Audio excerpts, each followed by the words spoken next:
AP తిరుమలలో ఎడతెరిపి లేకుండా వర్షం కురుస్తోంది. నాన్ స్టాప్ గా పడుతున్న వానలతో కొండపై ఓ భారీ వృక్షం నేల కొరిగింది. స్థానిక బాలాజీ నగర్లో ఓ ఇంటి దగ్గర ఉన్న చెట్టు కూలింది. అక్కడే పార్క్ చేసి ఉంచిన కారుపై పడి నుజ్జునుజ్జయింది. వృక్షం పడే సమయంలో ఎవరూ లేకపోవడంతో పెను ప్రమాదమే తప్పింది. ఇక తర్వాత చెట్టును అక్కడి నుంచి తొలగించారు సిబ్బంది.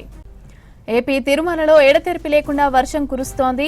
నాన్ స్టాప్ గా పడుతున్న వానలతో కొండపై ఓ భారీ వృక్షం నేల కొరిగింది. స్థానిక బాలాజీ నగర్లో ఓ ఇంటి దగ్గర ఉన్న చెట్టు కూలింది. అక్కడే పార్క్ చేసి ఉంచిన కారుపై పడి నుజ్జునుజ్జయింది.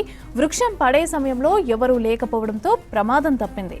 తర్వాత చెట్టును అక్కడి నుంచి తొలగించారు సిబ్బంది.